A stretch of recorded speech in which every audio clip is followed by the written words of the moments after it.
Excited to be joined today by a first-time guest on the New England Take. It is Claire Best. She has written a whole bunch of op-eds over at the Granite Grok. I'll link her some of those articles down in the episode description. She's also she's written extensively on government corruption issues around cases like what happened with Owen Labrie over at St. Paul's School, and a whole lot more. I especially am excited to dive into some of what's going on with this Maggie Goodlander candidacy for Congress District 2. There's a lot of things behind that, but first of all, thanks so much for joining me, Claire Best.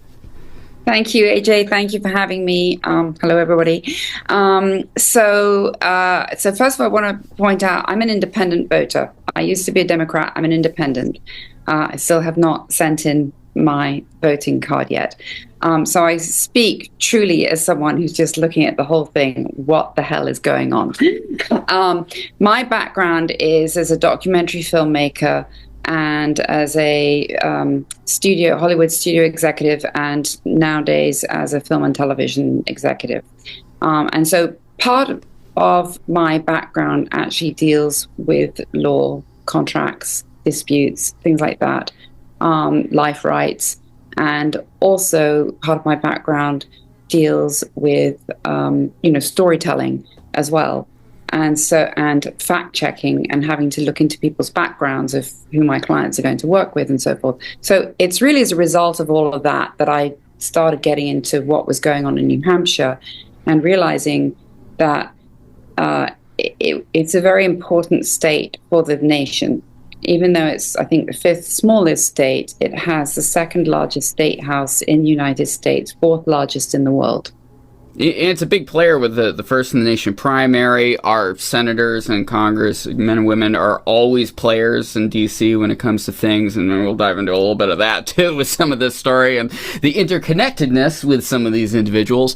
But, I mean, there's no mistaking that. I mean, every 4 years especially is the highlight, but in between, there's all sorts of things that people don't necessarily consider. I mean, could you tell me your Granite State bona fides here? Like, how are you connected to the state? Absolutely. So I got married in the Granite State, and my husband's family owns a house there. He went to St. Paul's School. That's actually how I came across the whole Owen Labrie story, because we received the letter from the rector of St. Paul's School announcing this arrest had happened. We have daughters who were considering high schools at the time. We were looking at St. Paul's. We had friends at the school. And a year later, when the trial happened, I just started looking at the trial and thinking, there's something wrong here. There's something over-sensationalized. What the hell is it? And so over the course of the next few years, I started digging and digging and digging and digging and unraveling exactly what was going on, and how New Hampshire was actually essentially being used by the Obama-Biden White House to promote this campus rape narrative, which is tied to civic nation, and blue crab strategies, which were and are specific nonprofits and PR strategies to recruit kids on campus for the Democratic Party, and using this campus rape narrative as a thing. And essentially I found out that St. Paul's School was targeted. This guy, Owen Labrie, was essentially framed, and that his accuser actually never did accuse him. She actually said, "I've never said he raped me," and the police wrote that down. But she was flown to Washington, D.C. several months before the trial, given a representative from the White House Not Alone task force, which was partnered with the University of New Hampshire. And they introduced civil attorneys. They all flew up to Concord. They trained the prosecutors. They manipulated, created, controlled the media, and basically, spun this tale that was a far cry from what actually happened, and a far cry, in fact, from the criminal trial record, which I read from start to finish. And so at that point, I realized that what we're reading in the media, what our children are being fed, is not true. And not only is it not true, but it's harmful. And so so from that I, carried on, and Congresswoman Ann Custer, who is stepping down. I made 2 congressional ethics complaints about her directly related to this case. And I don't know the reasons why she's stepping down, but it's interesting to me that she stepped down pretty shortly after my 2nd congressional ethics complaint about her. And it's also suspiciously like this is when they're introducing our friend Maggie Goodlander here, like back to back. Like they're like this is. I don't want to jump ahead. We'll dive a little more into that in a second. I'm already. I guess I want to talk about it. And I mean, absolutely. And if you think about it, Congressman Annie Custer wrote the introduction to this book about the Labrie trial called I Have the Right To, which was written by his accuser, Chessie Prout. And in it, the book actually equates Owen Labrie, who was a scholarship student, to Donald Trump and to an al-Qaeda terrorist. So it's clearly political. There's just no, and it talks about St. Paul's School being, the patriarchy and down with the patriarchy and so on and so forth. Well, Maggie Goodlander, although she was born in Nashua, she went to Groton School in Massachusetts, and Groton School is the same as St. Paul's School, and she comes out of that, and she goes with Senator John McCain to Pakistan to discuss what it appears to be the ethics or lack of ethics of the U.S. involvement in Afghanistan, with Pakistan. That I think is in about 2011. She, her mother, Betty Tamposi, worked for the first George Bush, and had to resign because she was, I believe, possibly unlawfully getting hold of Bill Clinton's passport files. And then suddenly there's Hillary Clinton at Maggie Goodlander's wedding to Jake Sullivan, and Jake Sullivan is Hillary Clinton's, confidant, and appears quite a lot in the WikiLeaks and the Podesta files. Maggie Goodlander does as well. And then, funny enough, I found a link between Jake Sullivan and Kamala Harris in the Podesta files, because there's an email from 2015 or so, I think, where I believe it was the mayor of San Francisco writing a pretty, kind of a strange email to Jake Sullivan saying, "Hey, I just had lunch with Kamala Harris, and can I come talk to you, and can I come and intern with you? You won't have to do much. I'll make your lunch," or et cetera, et cetera.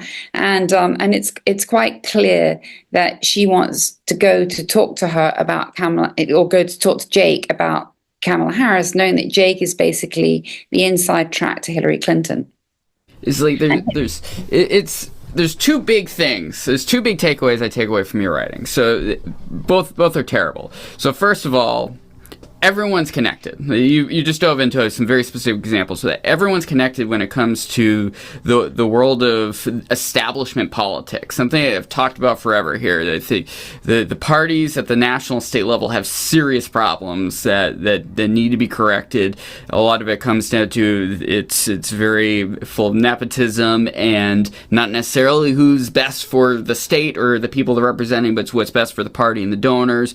And there's all sorts of issues when you look at the Sheens and the Snoonus. Now they're connected with everyone. And then you got the Tamposi family, which is Maggie Goodlander's family, and how they're all interconnected and part of the D.C. swamp down there with the kind of shadiness when it comes to her mom. I didn't realize that. I'll like a quick video that I've actually just found on X right before coming over here from Tim Fenney. I suggest you checking out, where she has a bunch of clips of Maggie saying her mom was a fighter. He's like, yeah, she was fighting by doing allegedly corrupt things for the Democratic establishment, and which is the reason why I should quit.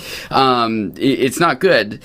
So that's first. The second thing also, that especially you talk about in your article when it comes to the Owen Labrie case, are the impact of these nonprofits and these activist organizations and the sway they have over these players the courts, the governments at all levels, because especially local governments, because they don't necessarily have much funding of their own. They rely on these grants and such that comes from these organizations, and it gets very incestuous with regards to what's going on. Is this about Me Too? Is this about there's a case going on at St. Paul's where this boy allegedly sexually assaulted this girl, and it's really sketchy on how it happened. It's very dark and gross, and I feel like people have a really hard time really grasping what the issue is, because it's so interconnected and multi-generational with the corruption. Yeah, well, yes, it is. And funnily enough, I mean, J.D. Vance did an interview the other day in which he was talking about how he struggled to keep his staff, because what happens is that these lobbyists come along and, they lobby, and then, the staff don't have the time to read all the ins and outs of what's, they're lobbying for. And then, they propose these bills. They say, oh, these bills sound great. And then the lobbyists end up writing the bills and writing into everything the lobbyist wants, which is basically a giant handout from whichever federal agency, so that they can then dictate, to the others of how things are done. So specifically in New Hampshire, how it works is, the University of New Hampshire Prevention Innovation Research Center receives federal grants, I think, from the CDC, from the DOD, from the Department of Education and the Department of Justice, I believe. And it was receiving grants from 2009 onwards for this Know Your Power and Bystander training, which was supposed to be cracking down on campus sexual assault. And they trademarked this training. And then in 2011, Joe Biden shows up at the University of New Hampshire, introduces this federal directive that was written by lobbyists called Dear Colleague, that was supposed to crack down on campus sexual assault and Title IX. And it never went through the regulatory procedure, so it had no standing in the Constitution whatsoever. But the New Hampshire Coalition Against Domestic and Sexual Violence are tied to the University of New Hampshire Prevention Innovation Research Center, and they also instruct New Hampshire police. And the Director of Public Affairs for the New Hampshire Coalition Against Domestic and Sexual Violence also happens to be on Senator Jeanne Shaheen's re-election campaign committee, and Senator Jeanne Shaheen owes her career in large part to Hillary Clinton. You always hear this stuff when the Republicans are all these corrupt guys that are funded by big business. They get all their money from oil and all these lobbyists. Yeah, of course, we know it's been well established that there's all these kind of corporate interests, and on the Democratic side, there's all these issues of and Facebooks and such, your Zuckerbergs and such, is dumping money into candidates and establishments. Those are relatively straightforward. It is really hard to really understand the level of connections between these groups, because it's oh no, we're here to support the community, we're here to do this or that, when it's no, they have a political motivation behind doing these things, and they hide it. When you look at this one, there's I've worked with them before, so I'm just gonna say this. With Americans for Prosperity, for example, they're straightforward what they're doing. They say, no, we want to elect Republicans to come to office. You have to have a level of respect, in my opinion, for that straightforwardness. You don't hear that from the Coalition on Domestic and Sexual Violence. You don't hear that really when it comes to the ACLUs or the various state levels. They're just, we're just supporting this because it's the right thing to do. It's no, they're Democrats. They're working as Democrat activist organizations, and they're hiding it behind this veneer of we're doing what's best for our community. Yeah, and it's a front, and they're not. And in my research, I would say that the New Hampshire Coalition Against Domestic and Sexual Violence actually should have had their 501(c)(3) rescinded because they were involved in political activity using domestic and sexual violence as a front. And in the Labrie case, his accuser actually admitted that she was working with It's On Us, which is part of Civic Nation, months before the trial. Well, if you look up Civic Nation also trades as the United States of Women, and it is specifically gender biased. And it's about using campus sexual assault to get women involved on campus and to get women Democrats elected. And Chessie Prout, Owen Labrie's accuser, actually went on to become an ambassador for Hillary Clinton's nonprofit Vital Voices. So it's a whole, in my research, I would say that his accuser was recruited for political purposes.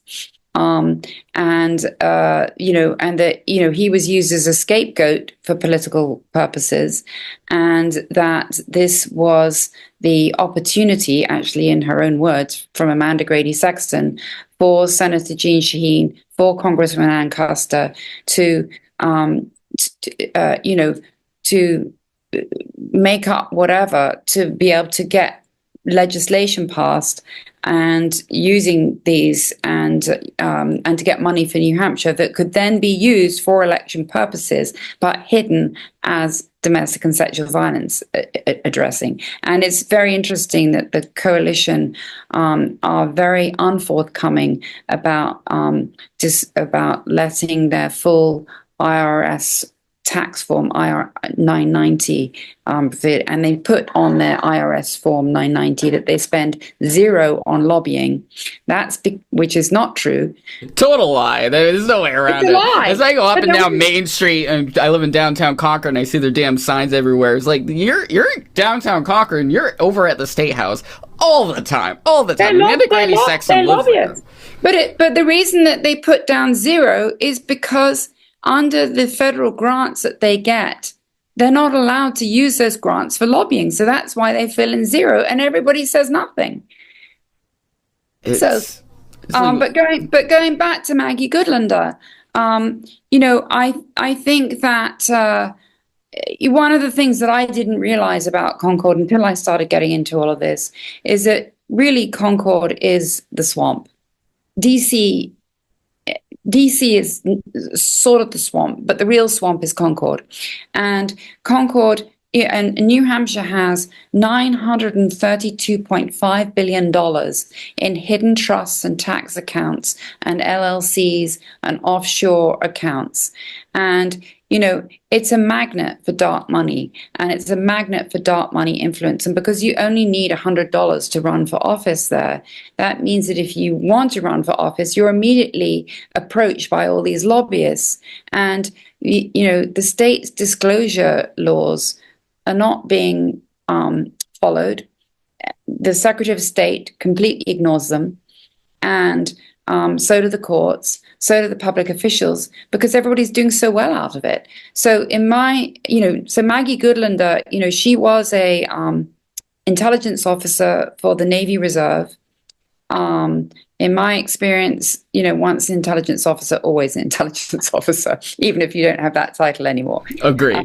We're on the same page on that. Yeah, and she's very much tied into into the Department of State, and therefore the CIA, the Department of Defense, and therefore intelligence as well. So is the New Hampshire Coalition, by the way. They're a federal vendor for the Department of Defense, and the Department of Defense and the CIA used feminism in 2010 to garner support for the military occupation of Afghanistan, which you can see how that turned out. Right now, women in Afghanistan have been completely abandoned, and they're not even allowed to hear each other's voices. So it was a lie. And historically, and I've spoken to several intelligence officers about all this, and Department of Defense and CIA people, historically, women are used by the Department of Defense, by the CIA, by the State Department for influence things. They are also, we are also malleable. We read magazines, we read newspapers, we're consumers, we're, bigger consumers in a way, because we go buy clothes or makeup or things like that. So, we are, in many respects, the more malleable and impressionable of the sexes, and therefore we're very useful. And in the Second World War, the British, hired women, brainwashed them, dropped them behind enemy lines as prostitutes. That's pretty well known. So there's a long history of recruiting women, now girls as well, to brainwash them, make them into whatever they want to be, use them as assets, sometimes knowingly, sometimes not knowingly. Yeah. And you see it across the whole Democratic establishment. I've spoke about this. I did an episode that did way too well. I don't know why you people all watched it. I just got hate comments, so many hate comments and so many downvotes. 1,200 people watched, and I'm like, all right, well, I guess whatever. Thanks for the engagement, guys. Whatever. It literally broke down. Like the whole Democratic establishment, the way they work to get votes is through feelings and finding people that like these people are not getting supported. Look how they're left behind and not able to get the support they need. And the only way to fix it is by us intervening directly, usually with lots of money, not always effectively, but they're going to use money to do it. And that's most of what they do when you look at domestic policy and how they operate. It's entirely that model, and it's an easy way to also point at Republicans and say, you guys don't care about nobody. You guys are heartless bastards that just want people to die. And it's like, well, that's a little dishonest, but I mean, they could do a little better with messaging. I'm not going to say otherwise on that. That's the reason why I got so many hate posts from Republicans. But it's so much easier when there's a platform there that's ready to be manipulated. Absolutely, and for the Democrats, in my observations, it basically seems that they figured out during the Obama administration. I voted for Obama and I voted for Hillary. But it seems to me that during the Obama administration, they figured out that, they'd had this financial crash, they needed to recover, and they needed to raise money for the 2012 and 2016 elections. And that they figured out that the way to do this was actually to get hold of the college, young adult, and mothers' votes and money. And they very strategically went about that with this campus rape narrative, knowing that it was a lie and knowing that they were setting about getting rid of due process and First Amendment rights forever and to change America. And it's actually in the Department of Education's Office of Civil Rights email files that we managed to get last year. After Casey Johnson, who's a professor, sued them, he got 838 pages of mostly redacted emails. But those emails reveal that the intent with that Dear Colleague letter introduced in New Hampshire was very specifically done to get rid of due process, deny civil rights, and to literally change America forever, and that they knew it was a big deal. And New Hampshire was getting plenty of money for going along with this. UNH was getting money for creating propaganda. Literally, you can see text where it says, make this more realistic. And, so they knew what they do. They knew what they were doing. They knew they were manipulating. And colleges and campuses are large employment bases. They're big communities, and they have a lot of money. So they can shell out a lot of money. And they're very easy places to hide money as well. And so I think that, when Congresswoman Ann Custer, she used the campus rape survivor movement, Me Too, Title IX, for her own political purposes. But she used to be a lobbyist for Roofies, which a date rape drug. And, experts said that this should be a Class A drug and, forbidden substance, and that these girls came out and, said they'd been gang raped under it. And she just dismissed it all because she was getting paid millions of dollars by the lobbyists to do this, and then suddenly she becomes a Me Too. I was raped. Somebody touched me my skirt or whatever it was, and it's like it's absurd. So she wore white at the State of the Union after the whole Harvey Weinstein thing, like a trophy wife, and then went silent when Joe Biden gets accused. It's so ridiculous. So anyway, so going back to Maggie Goodlander, I feel like she is a product of all of this manipulation, and that I've watched her. I'm sure she's a very nice person, so I have nothing personal against her. But I see her speaking with these talking points, and her opposition, Lily Tang Williams, has criticized her a bit about the talking points, and I say rightfully so, because the public should really know what is Maggie's real agenda here. Like, she has a house in Portsmouth, which is District 1. If she wants to be a member of Congress so much, why doesn't she challenge, Chris Pappas in District 1? But no, and there were people running on the Democratic side, several names in the hat, in Concord. And then suddenly along comes Maggie out of the blue, up from DC, rents a place in Nashua.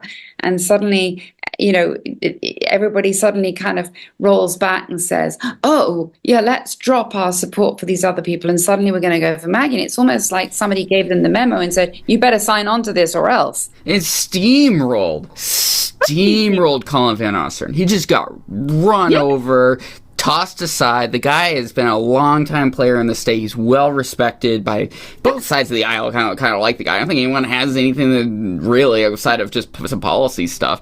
And she just came through, and you see every player in the Democratic Party in the state go, her, we're going right for her, no matter what. I worked at the university for 12 years before, so I'm in and out of some stuff over there. But you see all the players that with their money and everything are like, oh yeah, we haven't had house parties at all here in New Hampshire since the First in the Nation primary went through. Like, there were no house parties, but all of a sudden, oh look, Maggie's here. We're gonna have house parties now. We're gonna have all these touchy-feely things so we can meet the candidate, because we haven't interacted with her in years, because she's been in D.C. since the beginning of the Biden administration. So we're now going to bring back house parties because we think it's important for democracy. All of a sudden, now that we have this candidate that is obviously a plant from the D.C. establishment, and we need to make her look legitimate. It's so shady and slimy, and it's so see-through. And you see when Maggie speaks is that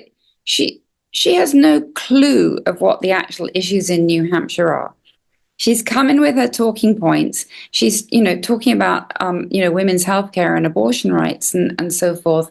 And, I'm personally pro Roe versus Wade.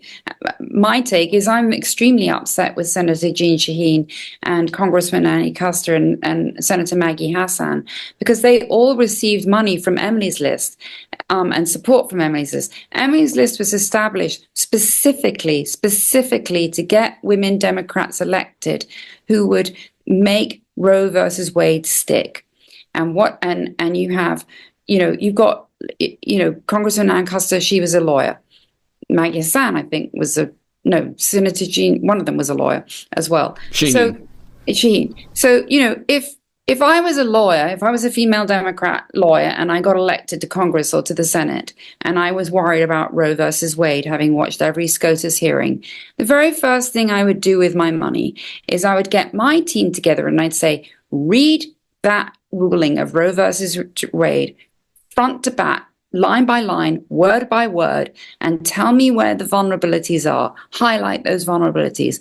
Let's come up with legislature that will shore up those vulnerabilities. They didn't do it. They had all the resources in the world. They didn't do it. Instead, they signed on to Me Too. They signed on to Title IX. They signed on to Black Lives Matter. They signed on to the transgender youth agenda, gender affirming care and all of this. They didn't do it. They wasted it. And so I feel, as a former Democrat, really let down by them. And for my daughters too. I'm upset. And as a libertarian who's sick of this damn topic being in the public discourse, especially around abortion and gay marriage, and then you now have a conservative Supreme Court. I'm just annoyed because I'm like, you guys could have got this done and it could have been out the door. And for the record, Hassan also does have a JD, and she did practice before going into political life. They've had so many opportunities with the late Obama administration, the second term, and through the Biden administration to get something like, at least like what New Hampshire has for abortion, where it's a late term only restriction. It's not even a ban. Like, if there's a medical reason, it's fine. But it's only for the last trimester. The first 2 trimesters, there's no laws in the state that are hampering, as much as Democrats like to put out there that we have some weird restriction that we don't have. The feds should have done this forever ago, at least at a baseline. That's their job. That's why we send these people to DC, is set that baseline that everyone basically agrees on. But they can't do it because I think honestly because they would lose their base. They would lose the revolution. The revolution would end right there if they had gay marriage solidified in federal law and they had abortion solidified in some fashion, Roe level or what New Hampshire has level or anything like that. The revolution would end and they'd be hosed for any future elections.